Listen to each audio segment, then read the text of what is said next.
taking care of kids is hard, especially when you by yourself, just a mom, you know, like I didn't realize till older I get, because me growing up without a dad, it didn't really bother me, to be honest. I didn't know him, so how can I be bothered of something I never knew, you know? No, I don't have a dad. I never even knew it was a dad. But like you ever that. look at any of your homies that have real strong relationships with their dad and you're like, that's something that I missed out on?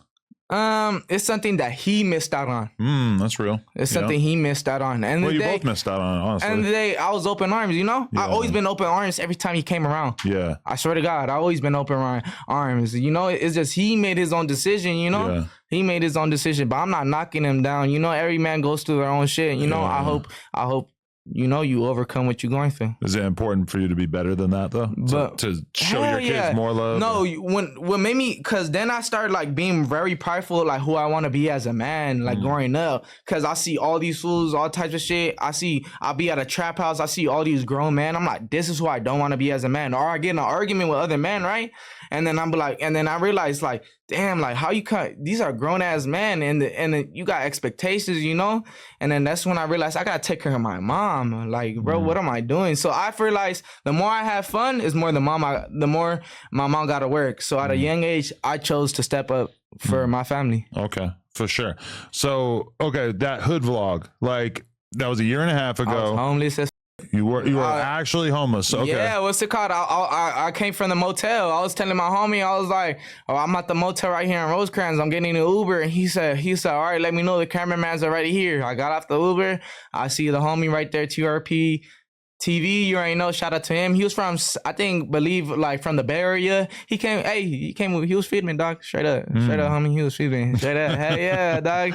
Hell yeah, fool showing love, you know, asking regular questions. He wasn't asking, you know, like police ask questions, like how I really would have thought. But you saw an op and you just crashed out. Nah, that was like the second time, dog. But then, like, yeah, it'd be like that, you know, like. Oh, that was the second vlog that you guys did? Yeah, I did it with, I think Valley Club Records. Yeah. Oh, so there's another one that I didn't see, because that's the one I saw. Oh yeah, that's me in the Dickie suit. Yeah, with my Jerry curls and all that. Yeah, what's it called? Yeah, but so you just like see somebody, it's Compton, it's regular. And so you just said like, hey, I'm from wherever, like, you know, you just like, would you guys just like kind of have a standoff, just sort of bark on each other for a little bit, and then it was over? Ass out. Well, you did? You had a fight right there? Yeah, all my homies jumped him. What the? Yeah. And then, yeah, pretty much that's it. We just jumped them and just continue to the vlog. What a way to live your life. That's crazy. Just get into it real quick and then just move on with your day. Yeah, basically, like, it's just a fade, you feel me? It's not like, it's just a fade. Yeah. Nah, I feel you. Yeah, I guess that is how it is out here. Yeah. Yeah. But, are you still on that kind of timing, or are you? I need to get out that mentality, dog. Yeah, I need to get out that mentality. If you're gonna make it as a rapper, you're gonna have to. Yeah, it already has them. Already has kind of them my relationships with other rappers, you know, cause like I be thinking, you know, other rappers are from different areas, you know, and then I just look at them as a gang member, you know. I don't look, but I be forgetting they're from an area that they're from. They grew up how they grew up, and I'm from where I'm from, and then we got different standards, you know. So it's just like, you know, it kind of me other relationship with rappers, you know, because it's not like when you ask someone for a fade, it's either they're gonna run it or they're gonna have resentment towards you, like, oh, you called me out, you know. Some fools be like getting in their feelings over just a fade. But okay, like in Compton, your hood, are you guys mostly beefing with other Mexican gangs, or are you beefing with black gangs? Yeah, we beef with black gangs, but what's it called? It's not really like a racial thing, how they be trying to make it. They be exaggerating, huh? Yeah, you be watching Colors, huh? I see Colors, how they be making it seem. Nah, dog, straight up, it's really not like that. It's just like, you know, it's just the cards, you know, like, oh, like some homies press, you know, they beef with Power Rules, some homies beef with Crips, some homies, you know, it's just how it be. And, you know, especially when you sharing a neighborhood with another hood, you're eventually gonna get into it, you know?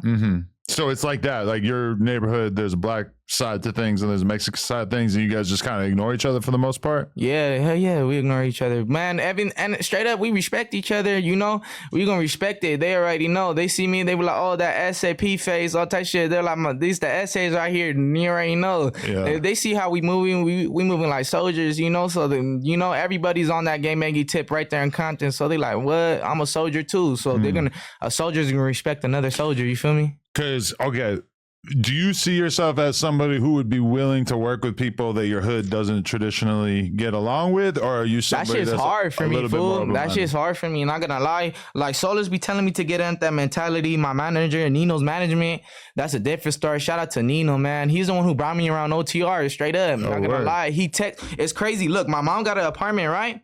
I was getting into right there in the apartments, you know, and then they evicted me because they raided my house, all type of shit. The police came to my house, right? They evicted me.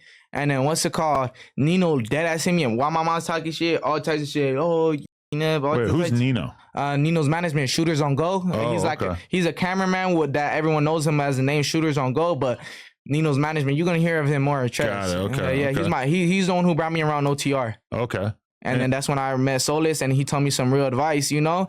And then that's when I knew I felt like more comfortable right there, because I told him like some corny shit. I was like, I look at you, you're like the boss for real. And he said, I don't want to be a boss. He said, I want to be a leader, because what's the point of being a boss around just a bunch? He said, I want to be leading other leaders. I was like, damn, like straight up, like, you know, it made me like look at him different, you know, because he's looking with me, not down on me. Right. No, definitely.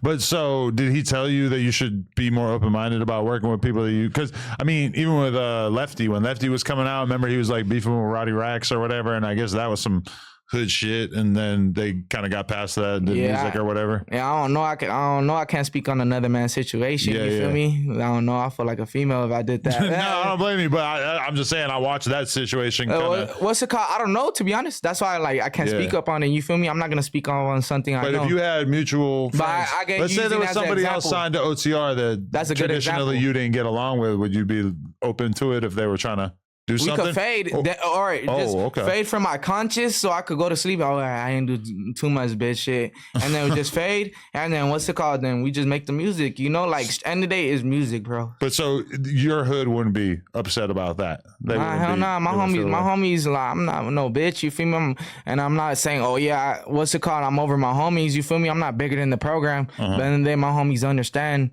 You know, they're willing to understand. They're not going to be, like, tripping on me, because I've been from the hood for so long. So I'm pretty sure they're gonna understand. You know, I've been from the hood since I was 12. You know, so man, they happy to see me win. If anything, straight up, they're happy to see me win. Would you do a podcast with somebody who was from a gang that?